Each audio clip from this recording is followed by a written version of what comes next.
Imagine-toi sur une plage de sable fin blanc. Derrière toi, les montagnes. Devant toi, une mer bleue turquoise. Marhaban, bienvenue au sultanat de Oman. On est en fin de matinée. On vient tout juste de terminer notre cours du jour sur le parcours hors du commun de notre prophète alayhi salatu wassalam. Depuis plusieurs jours déjà, on est plongé en immersion dans l'environnement de Rasulullah. Cet environnement qu'il a cherché à réformer. Et à chaque fois, on en discute, on échange. On cherche à comprendre comment nous, aujourd'hui, dans nos sociétés modernes, on peut appliquer les stratégies qui ont fonctionné à l'époque. Plusieurs heures par jour, on parle de din, on parle d'Allah et on parle du dernier messager. Et ça fait du bien. Mais toute bonne chose a une fin. Et on va s'arrêter là pour aujourd'hui. Je rebouche mon Velleda, je range le paperboard et maintenant c'est la deuxième partie de la journée qui commence. Il est bientôt midi et l'odeur du barbecue commence à se faire sentir sur la plage. Après manger, on fera une croisière en bateau le long de la côte pour voir les dauphins nager dans leur milieu naturel. Et tout au long de notre circuit, du lever du soleil jusqu'à son coucher, on va assister à des spectacles que les gens ne voient qu'à la télé.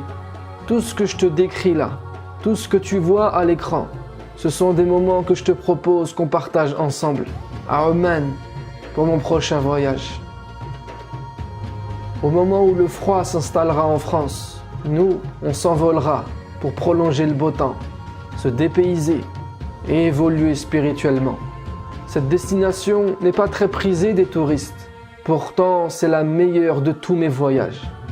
Si j'ai un conseil à te donner, c'est d'investir pour toi-même sur cette parenthèse de 10 jours pour devenir meilleur et revenir plus fort dans ton quotidien. Il y a déjà des centaines de personnes qui ont participé à mes voyages et presque autant de personnes qui ont changé leur vie. On ne voyage pas avec moi pour voyager, on voyage avec moi pour changer. Oman est sûrement le pays qui possède les paysages les plus variés parmi ceux que j'ai déjà proposés. Personnellement, c'est vraiment le genre de destination qui me plaît le plus. On peut tout voir en peu de temps. On verra les châteaux forts de l'époque, les palmeraies, les oasis, le lever et le coucher de soleil dans le désert de sable. On partira ensemble à l'aventure et c'est dans ce cadre naturel qu'on fera nos activités. Une excursion en 4x4. On passera 2 nuits dans les bivouacs sous les étoiles. Des randonnées, des treks. On ira se promener au milieu des canyons. On ira se baigner dans des piscines naturelles. On a tous une vie plus ou moins difficile. On connaît tous des épreuves. Et le voyage est un des remèdes les plus efficaces contre les coups de blues, le chagrin. C'est un des meilleurs moyens de se changer les idées. À force de trop rester dans le brouillard, tu broies du noir. Qu'est-ce qui t'empêche de partir? Du temps? Wallahi, on en a tous. Des moyens? Faut juste s'en donner la peine. Et quel meilleur investissement que celui que tu vas faire sur toi-même. Aujourd'hui, on dépense si peu pour soi qu'on a sous nos yeux les valises de ceux qui ne sont jamais partis en voyage.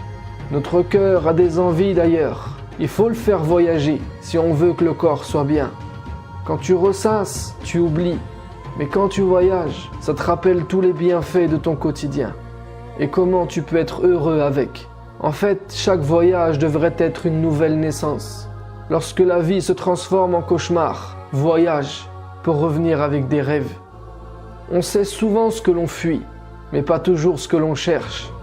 Mais en vrai, c'est impossible de se fuir. Tu devrais plutôt voyager pour te trouver. Peu importe si tu ramènes ou non un appareil photo. Le but n'est pas de revenir avec des clichés de paysages grandioses. On n'ira pas ensemble à Oman dans l'objectif d'aller vers d'autres paysages, mais plutôt pour apprendre à regarder avec d'autres yeux. Wallahi, rien n'élève l'état de conscience comme les voyages. Il faut voyager pour frotter et laver ce qu'il y a dans notre tête et notre cœur avec ce qu'il y a chez les autres. Wallahi, c'est beaucoup plus simple que l'on ne le croit. Ce voyage de 8000 km commence juste par un premier pas. Bismillah, décide-toi. C'est à portée de main. C'est juste là. Regarde tous ces paysages. Toi aussi, tu as le droit d'y être. Je dirais même mieux, il ne manque plus que toi. Le prix de ce voyage et de ce qu'il contient défie toute concurrence. Parce qu'en vrai, je veux allier le fond et la forme et je veux rendre ça accessible au plus grand nombre. C'est pas mon style de m'aligner. Et s'il y a bien une chose que mes voyages m'ont enseigné, c'est d'aller de l'avant et de remplacer la personne indécise qui me traîne et me freine par un mec déterminé. On a tous le choix, mais on trouvera toujours tout un tas d'excuses pour ne pas le faire. Enfin, avant de te laisser, je te rappelle qu'il y a dans la description sous la vidéo le lien vers le descriptif complet de ce voyage et des autres voyages et séminaires pour lesquels les inscriptions sont ouvertes. Si tu es intéressé, tu pourras directement t'inscrire en suivant ce lien. Et si tu as des questions supplémentaires, tu as un contact, une adresse mail et un numéro de téléphone et on se fera un plaisir de te répondre. À très bientôt, prépare-toi, le décollage est imminent. Sur ce, je te dis à la prochaine vidéo, Inch'Allah.